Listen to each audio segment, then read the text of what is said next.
Emmy seems to have finished her sprinting. She's breathing heavily now. She's wearing a satisfied grin on her face. She waves to me cheerily as I near her. Feeling better, right? Actually, yeah.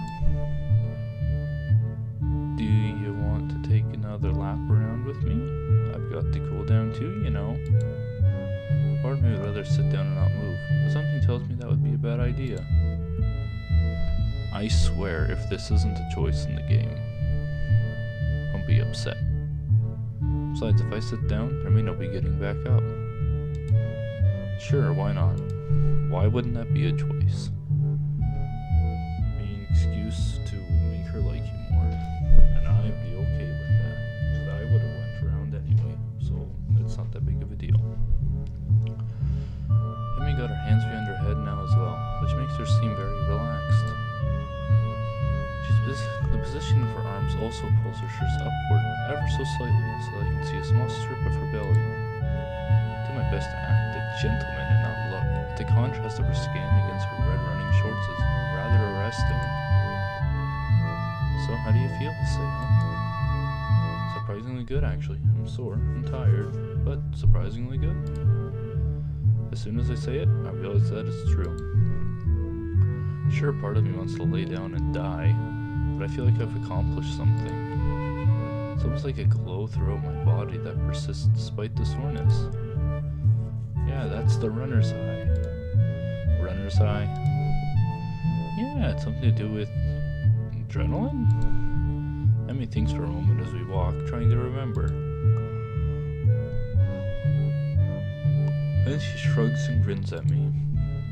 I don't actually remember. It's a good feeling though, isn't it?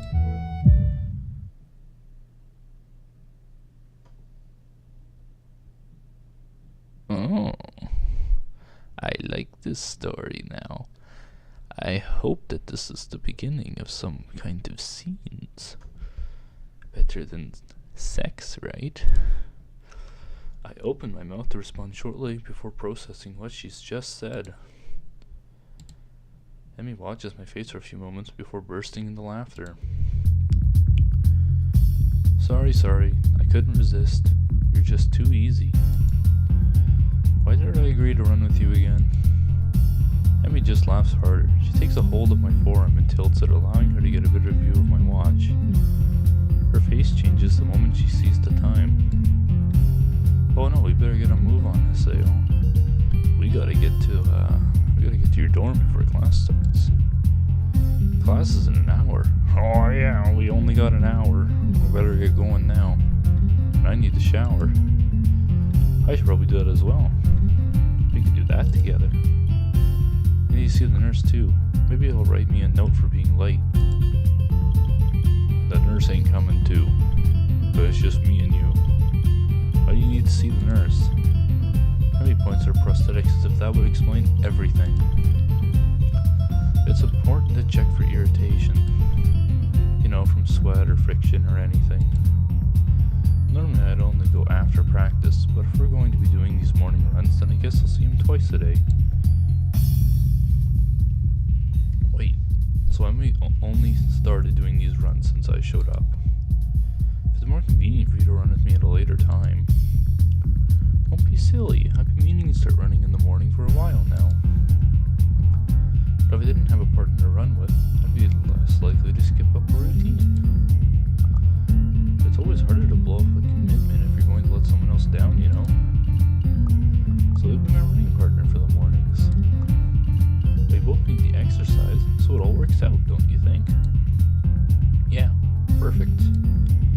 Did it have to be me though? Well, I guess I can't complain too much. Emmy's pretty fun to hang out with. She's right, I do need the exercise. Doctor's orders even. Emmy waves a quick goodbye to me. Right, I'm off. Come have lunch with us, okay? What? Lunch, you know, the meal in the middle of the day. Come have it with us. Where? The rooftop. Rin likes it up there. When? Lunchtime. When else? That was a silly question. Yeah, but I sort of felt the need to ask all three completeness' sake. Emmy left classic grizz. I don't think I've ever seen a guy smile so much before. Not bad. See ya. With that, she takes off like a shot for the school building. Guess she's going to see the nurse first. Hurry back to my room and hop in the shower, only to find that the water takes a while to heat up. The shock of the cold water nearly kills me. I hope there's no Kenji. He takes way too long to talk. I don't like it. I managed to warm the water a bit and spend some quality time feeling my muscles loosen. My heart, surprisingly, feels the least bothered by the run. I suppose that's a good thing, even if it does make me feel like a bit of a wuss. I mean, at least I have an excuse beyond I'm out of shape if my heart were bothering me. Guess I'll have to keep this running thing up, otherwise I'm sure Emmy won't let me hear the end of it. It's only after I get out and dry myself off, I realize that I have only 10 minutes left to put on my clothes and get to class. Crap. The hands on the clock finally set me free from the tedium of yet another fun-filled class.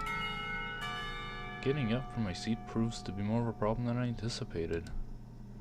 My legs are killing me from the morning's run. Maybe doing these with Emmy isn't such a hot idea after all. Still, the runs give me a hell of an appetite. I'm halfway down the hallway to the cafeteria when I remember that I've got my lunch with me. My parents saw fit to provide me with the pre-packaged stuff when I moved in, and a good thing too. The hallway's packed with students headed for the cafeteria. Going back is like swimming upstream, but I've got an appointment to keep on the rooftop. It takes me a moment to find the staircase leading up to the rooftop, but I'm willing to bet that Emmy and Rin aren't up there by now anyway. In fact, I think I saw Emmy among the bodies in the hallway headed for the cafeteria. I step out of the door to the roof and take a deep breath. The fresh air blowing against my face and body almost makes my legs hurt less. Maybe if I'm upside down. Part of me wants to be surprised that Rin's already up here. What's that going to accomplish? Things in the clouds. Couldn't you just look at them right side up? Rin rolls her eyes with something approaching exasperation. Then I wouldn't get a new perspective. Is upside down really a new perspective? Haha, that caught her off guard. Rin looks pensive. You may have a point, maybe sideways. As Rin lays down on the bench to look at the sky, I give up. Fortunately, Emmy chooses that moment to burst through the door carrying 2 bags. She nearly takes the doors off the hinges. Sorry it took me so long. There were a ton of people in line. She drops the first bag in front of Rin and takes a seat on the bench next to her. You buy Rin's lunch for her? Sometimes, yeah. I'd have Rin buy my lunch for me in return, but I'm not sure how she'd carry it. Plus, I'd never buy her lunch. Rin's offended by Emmy's comment. She doesn't show it. Emmy sniffs. How ungrateful of you. I'm not sure whether the two are joking with one another or if I'm witnessing the beginning of a cat fight. The 2 girls stare at one another for a few tense moments before breaking into smiles. Hey Emmy, do you think being upside down is a new perspective on things? Didn't I already have this conversation? Emmy looks thoughtfully, apparently giving the question some thought. After a deep, profound pause, she speaks. I have no idea. Well, at least she's not as lost as I am. Hey, you're coming to the track meet, right? The question comes out of the blue and catches me off guard. I don't know yet. Honestly, after I went through all the trouble of letting you run with me in the morning, you wouldn't even show up to the track meet. Wasn't she the one that asked me to run with her? Actually, she didn't give me a choice in the matter. Wait, no, I didn't say that. She beams at me as if I just agreed to give her $1 million. So you will come after all. That's great. I didn't say that either. too, so I'll make sure